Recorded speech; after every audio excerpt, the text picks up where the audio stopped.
buena, chicos. No soy, a lo mejor dando clases soy buena, pero luego grabando y todo tengo fallos. Entonces me he quedado plas, he cortado la parte 3 a mitad. Venga, pues seguimos. Estamos con el tema que se llama exploración y cuidado ginecológicos, auxiliar sanitario en obstetricia. Parte 4, para que vosotros vayáis guiándoos. Parte 4. Venga. Y vuelvo a empezar, lo dejé a medias en la fase de dilatación. Venga, pues continúo con la fase de dilatación. Lo último que dije, pero repito para unir, ¿qué pasa en esta fase? El cuello uterino sale de la posición de detrás y se pone en el eje de la vagina. Se va ablandando y acortando. Entonces forma un único canal que va de la matriz hasta la vulva, que se llama canal del parto. A todo este proceso se le llama borramiento del cuello uterino. Y a su vez se va dilatando este cuello del útero. ¿Para qué? Para dejar y facilitar la salida del feto. En esta última fase de dilatación hay una cosa muy importante que lo realiza la mamá, que son unos esfuerzos que se llaman esfuerzos de pujo. Los hace la mamá para que ayudar a descender al bebé. Es empujar. Cuando decimos empuja. Y así refuerzan a las contracciones del útero. ¿Qué más tenemos? Importante hablar de la bolsa de aguas. La bolsa de aguas o el saco amniótico, que está lleno de un líquido amniótico. Pero este saco amniótico es un 98% de agua y un 2% formado de proteínas, vitaminas, en fin, de solutos en el agua. ¿De qué se forma este saco o esta bolsa de las aguas? Pues está formado con parte de las membranas ovulares. ¿Y para qué está este saco? Para impedir que que en el líquido amniótico entren bacterias, etcétera. El líquido amniótico es el fluido que rodea al feto durante todo el embarazo dentro del saco amniótico. Muy bien. Y hay una cosa, palabra de diccionario, hidramnios. Hidramnios es exceso de líquido amniótico. ¿Qué pasa por esto? Que se puede provocar un parto prematuro. Decíos que si no se rompe por sí sola la bolsa o el saco, hay que hacerlo manualmente. Entonces se hace con un instrumento que se llama lanceta de amnioresis. Entonces se introduce por la vagina y se corta, se rompe ese saco amniótico, porque amnioresis, resis es cortar, separar, amnio. La bolsa amniótica se hace a través del cuello del útero. En esta fase, ¿qué hace el TCAE? Pues tiene que tranquilizar mucho a la mujer. Está muy bien la postura de decúbito lateral izquierdo, ¿vale? Es en la que más cómoda se encontrará la embarazada. ¿Qué funciones además tiene el TCAE en esta sala de dilatación? Pues preparar, limpiar y reponer el instrumental, administrarse, que administrar los enema de limpieza, asear los genitales de la embarazada, rasurar si fuera necesario el vello púbico y hacer que esté cómoda, en fin. También no se le puede dar de comer ni de beber. Entonces, si se encuentra con mucha sed, humedecer con una gasita los labios y mucho apoyo psicológico. Por supuesto, colaborar con la matrona y el obstetra, que es la sala de dilatación. Porque para dilatar nos vamos a una sala que podemos compartir, puede ser compartida o individual, que se llama sala de dilatación. Está junto al paritorio. ¿Qué cosas tiene que sean más comunes de esa sala? Pues monitores fetomaternos. ¿Para qué? Son unos monitores para ir registrando continuamente los latidos fetales y el ritmo de las contracciones. ¿Qué tenemos? Un instrumento que se llama nooscopio, que es como un endoscopio, pero hace un examen visual del líquido amniótico con este aparato y de las membranas que envuelven al feto. ¿Qué tenemos también típico?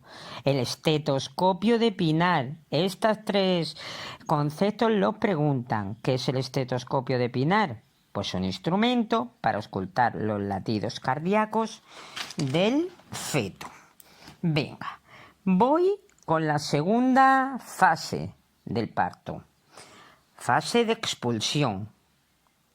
¿Cuándo empieza? Pues en el momento en que la dilatación uterina es completa. Suele ser de unos 10 a 12 centímetros. Y el cuello del útero se ha borrado, acordaos del borramiento, totalmente. Termina con la expulsión del feto, cuando el feto es expulsado. El feto. Yo os explicaré por qué recalco. Aquí es cuando las contracciones del útero son más frecuentes, duran más y tienen más intensidad. Y los pujos, o sea, el esfuerzo de la madre es cada vez más intenso. También ahí tenemos que tener preparada la pinza de Barrow-Hollister, que es la pinza que se pone cuando se corta el cordón umbilical. Del paritorio, ¿qué decir? Que está junto a la sala de dilatación también y quirófano. Y tiene característico una mesa de parto a la que también se le llama potro. Y por último, tenemos la tercera fase, que es el alumbramiento. Ojo, es por esto que lo decía antes. Te preguntan qué es el alumbramiento. Y muchas personas contestan cuando sale el bebé. No. Un error muy gordo. El alumbramiento es la última fase del parto. Empieza inmediatamente de que finalice la salida del feto y termina cuando han sido expulsados todos los demás productos de esta concepción, la placenta y las membranas ovulares. Suele empezar de 3 a 5 minutos después de la expulsión del feto, porque entonces la placenta empieza a desprenderse, se produce una hemorragia y se termina de desprender este órgano. Más cositas que deciros. Hablar de la episiotomía. ¿Qué es la episiotomía? Es el cortecito que se hace en el periné cuando no se dilata lo suficiente para que al pasar la cabeza del bebé no se desgarre. Entonces se realiza un cortecito siempre en el momento que está habiendo una contracción para ensanchar la entrada de la vagina. Así se protege la musculatura del suelo de la pelvis, se evita desgarros. Pero hay que tener cuidado porque también puede generar, pues por ejemplo, un prolapso de matriz, que se cae la matriz, se debilitan los músculos y el útero sale de la vagina. Eso es un prolapso uterino. Y también puede pasar, se sutura, posteriormente de todo esto, se sutura la episiotomía. ¿De acuerdo? No sé si os he dicho que el parto hay dos clases en general. Eutóxico, dijimos que el prefijo EU era todo bueno o normal, que es el parto normal, sin intervenciones de instrumentos, sin ninguna intervención quirúrgica. Y el distóxico, cuando digo ahí hay algo malo. Cuando se necesitan intervenciones quirúrgicas del médico, cuando se dice necesitan instrumentos. Entonces son partos pues más difíciles y anormales y pueden ser por causas maternas, fetales o causas placentarias. Imaginaos, por ejemplo, distóxico cuando hay un parto de nalgas, quiere decir que el niño está atravesado con el culete, cuando hay placenta previa. ¿Placenta previa qué era? Pues que la placenta empieza a crecer en vez de en su sitio, en la parte más baja del útero, y entonces obstruye la abertura para que salga. Aprovechando todo esto, os voy a hablar de un parto distócico. Es cuando se practica una cesárea. ¿Qué es la cesárea? Pues una intervención quirúrgica, ¿vale? Aquí ya interviene el cirujano, que mediante una abertura en el abdomen, en el útero, se saca al feto.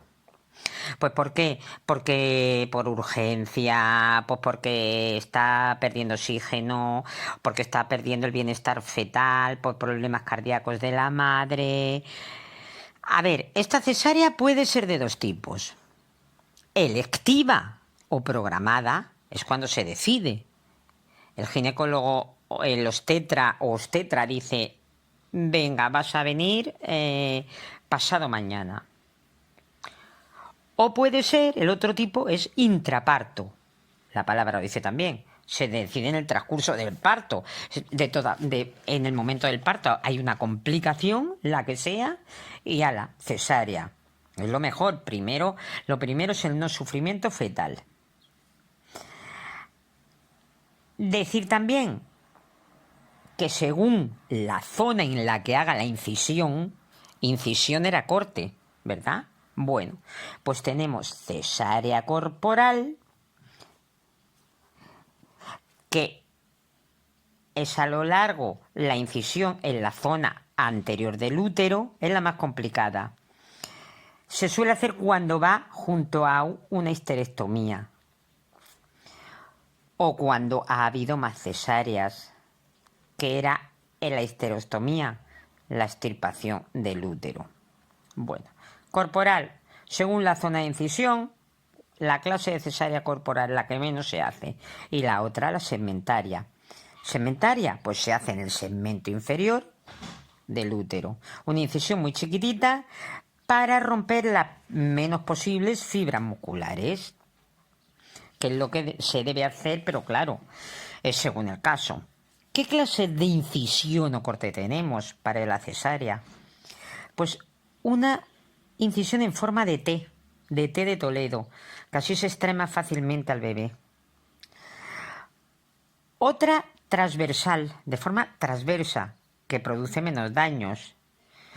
Y otra vertical, que es la que menos se hace. Olvidaba deciros, la cesárea segmentaria transversal, se llama cesárea tipo Kerr. Kerr, K-E-R-R.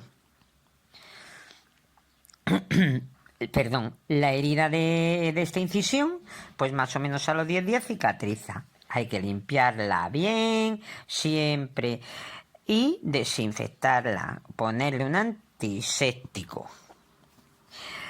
Hay cesáreas que se hacen junto con una cosa que veremos con iniciales OTB,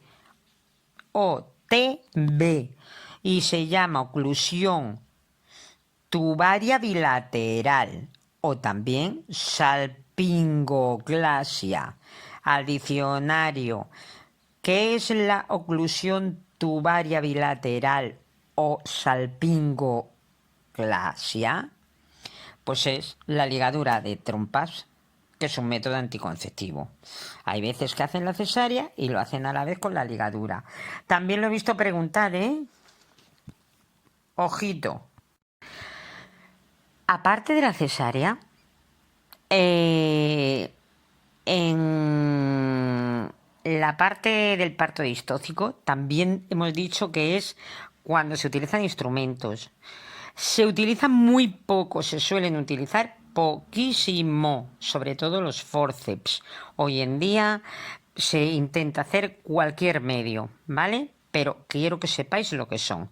Son instrumentos para la tracción del parto, o sea, para el periodo de expulsión. Como son instrumentos que me van a ayudar, hablo del parto distócico.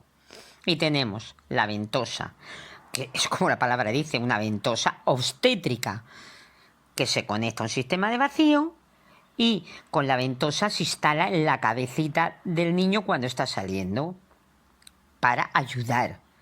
Eso es cuando, por ejemplo, ya ha quedado encajado y queda un relieve en la cabecita, pero desaparece a los pocos días. Y luego tenemos una cosa que es bastante peligroso, que es un instrumento obstétrico, se llama forceps. Es metálico y tiene como 2 palas y un mango. Cuando la cabeza del niño está encajada y no avanza, pues tiene muchísimo riesgo, porque puede haber un desgarro de la madre, lesiones cerebrales en el bebé. Pero con esos forces hay que ser, lógicamente, un buen médico, un buen ginecólogo, un buen obstetra. Agarra la cabeza del niño y logra sacarlo. Venga, sé que lo habéis aprendido todo muy bien. Vamos a ver si logramos la última parte, que es, vamos a ver el puerperio. Puerperio. ¿Y qué es? Pues también se llama posparto. Ya lo dijimos de todas formas. Creo que al principio es el periodo de tiempo desde el parto hasta que aparece la primera menstruación y todo vuelve, los órganos vuelven a su sitio. A ver, no creo que lo pregunten porque ya lo expliqué. Dura de 6 a 8 semanas, pero si está dando el pecho puede durar hasta 6 meses. Este era la última parte del puerperio y puede ser alargarse muchísimo. Y hay muchos cambios fisiológicos. Todo tiene que volver al estado de antes. Al diccionario porque en el puerperio se produce algo que se llama entuerto, que son contracciones del útero que duelen y se dan en el puerperio. Son dolorosas. Tienen más intensidad en las primeras horas después del parto. ¿Y para qué sirven? Porque contribuyen a que el útero vaya volviendo a su sitio. Eso se llama involución uterina, que vaya volviendo a su sitio. Otra cosa en el puerperio, al diccionario, loquios. Son pérdidas por la vagina que pasan en el puerperio. Son pérdidas que tenemos que ver, que son pérdidas y van saliendo todos los restos al principio, de restos que van quedando después de el parto, el alumbramiento, etcétera. Al principio, pues son de color rojo esos restos. ¿Por qué? Porque muchos tienen sangre todavía. Luego van siendo rosados y ya cuando esa hemorragia del endometrio va cesando y ya lo que hay es mucho leucocito, pues van saliendo amarillentos. Pueden durar unas 3-4 semanas, pero también esto es algo término medio. El olor tiene que ser no fétido para que sea normal, porque el mal olor o fetidez indica que hay algo, infección. En el puerperio, vigilar mucho la fiebre. Si tengo fiebre, tenemos que pensar en una infección, ya sea genital o mamaria. La mastitis. La mastitis se da cuando se obstruyen los canales galactóferos, ya lo veremos. Y la mastitis duele muchísimo, puede dar fiebre. A ver, también nos dice algún autor que en los primeros días puede dar algo así como una febriculilla, que se llama fiebre efímera en el puerperio, pero que se pasa solo. Lo grave es que continúe. Retención urinaria. Puede haber retención urinaria en algunas mujeres y podría ser tan acentuada que requiere un sondaje vesical. Pero eso es lo mínimo. Vamos ahora con qué cuidado en general debería tener en el puerperio las mujeres después de dar a luz. Pues la higiene. Desde el primer día del parto hay que ducharse en cuanto me pueda levantar. La episiotomía. ¿Qué era la episiotomía? Ir al diccionario y buscarlo. Ese corte que se hacía en el periné. mientras que había una contracción, para que no sufriera desgarro la madre y para que no sufriera el feto. Bueno, pues esta cicatriz tiene que estar limpia y seca. Por lo menos 2 veces al día lavarla con un líquido antiséptico. Secado muy bien, muy bien. Y vigilar muy bien la cicatriz por si se abre. ¿Sabéis que el que se abra una herida tiene un nombre? La separación esa de los bordes. Pues sí, investigarla, ir a vuestro diccionario, a esa libretita tan bonita de colores que tenemos. Cuando se abre una herida se llama dehiscencia, pero tiene una H, os deletreo, DEHISCENCIA.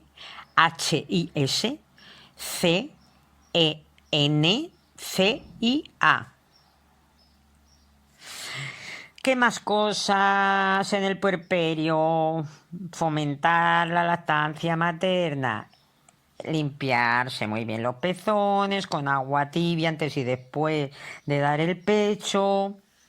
Deberíamos darnos también masajitos después de dar el pecho. Tener mucho cuidado.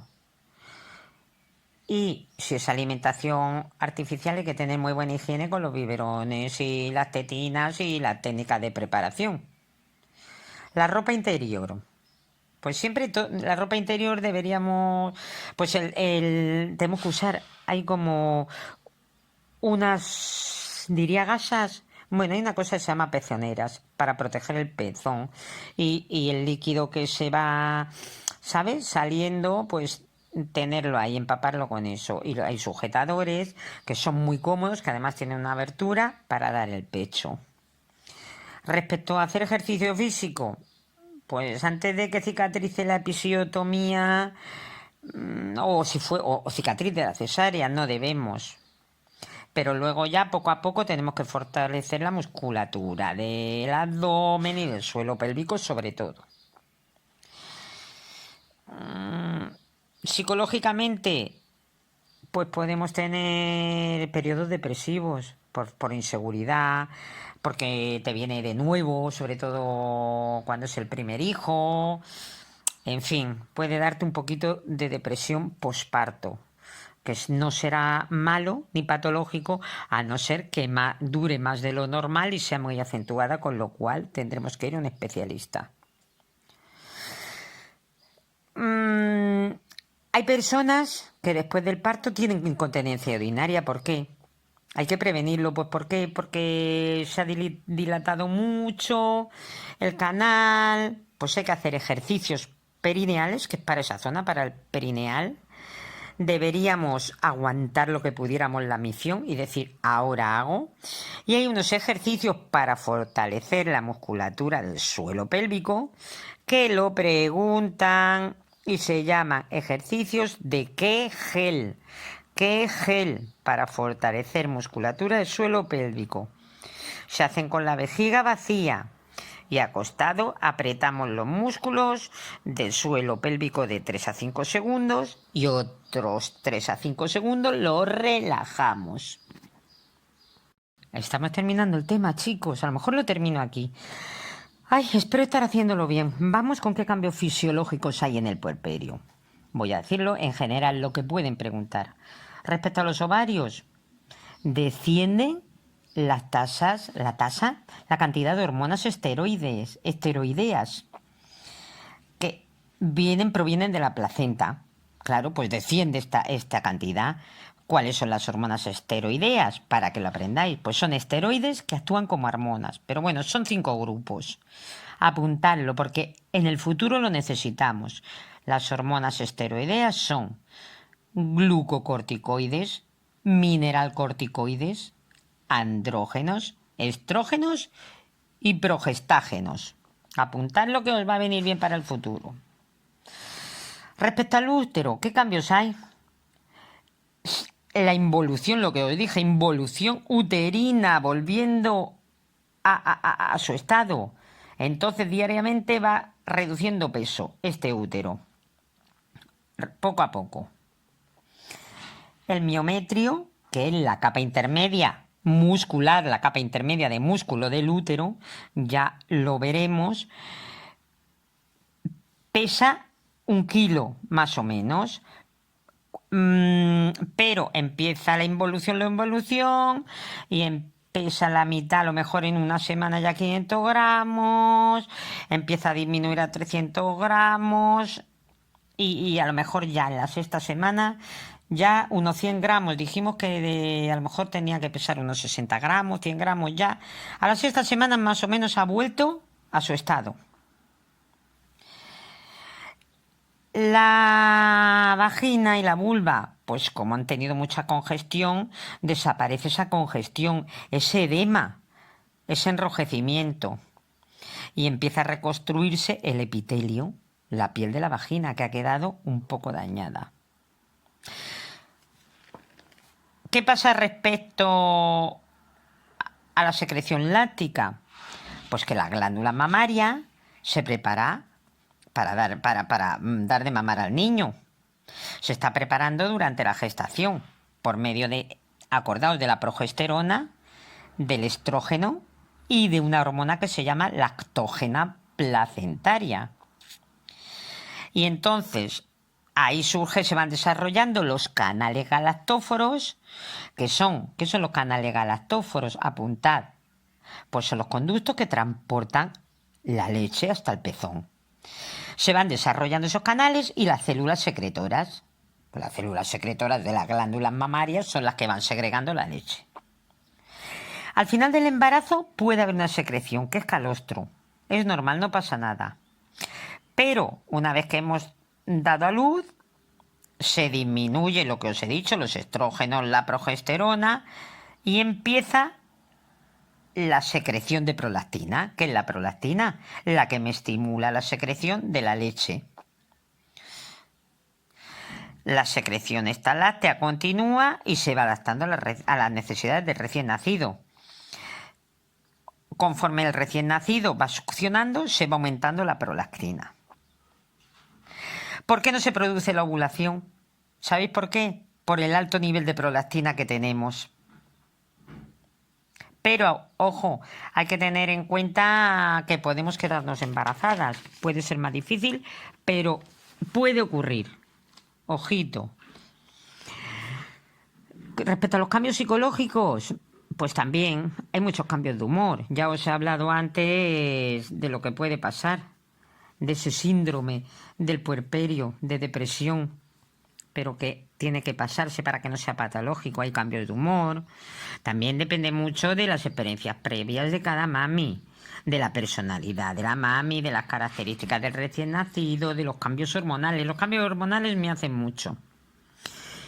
Hay un señor, vamos a ver, según Seiden y Cole, no creo que lo pregunten, pero lo añado, según Seiden y Cole, dicen que las reacciones psicológicas después del parto son las que se producen por la fisiología del nacimiento, o sea, por el hecho de físico, por la responsabilidad que supone el niño, por los cambios que se producen en la familia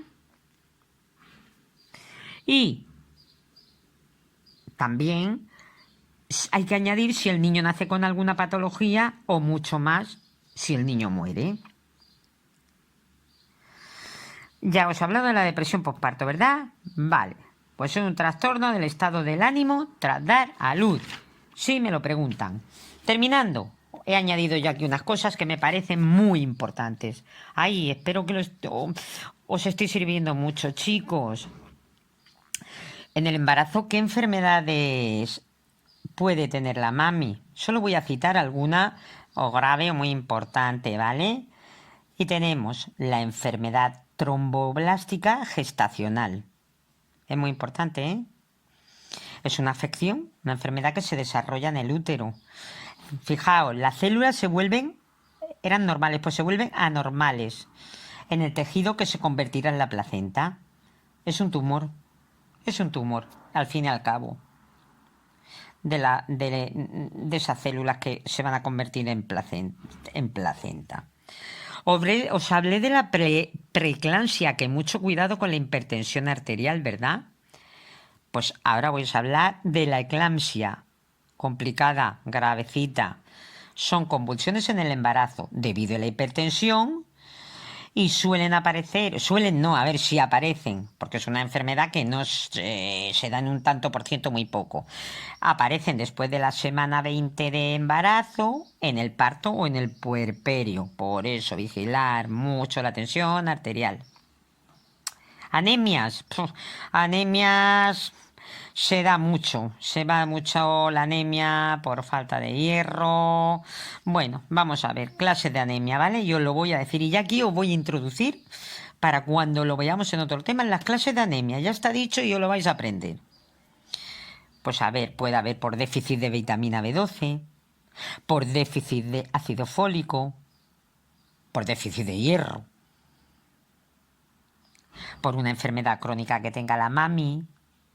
Y también hay anemia hemolítica. Hemo, sangre, lítico, destrucción. Anemia hemolítica por destrucción. Se destruyen los hematíes. ¿Qué eran los hematíes? Ay, que no sabéis a estas alturas cómo se llaman también. Pues glóbulos rojos o eritrocitos. Venga, otra clase de anemia.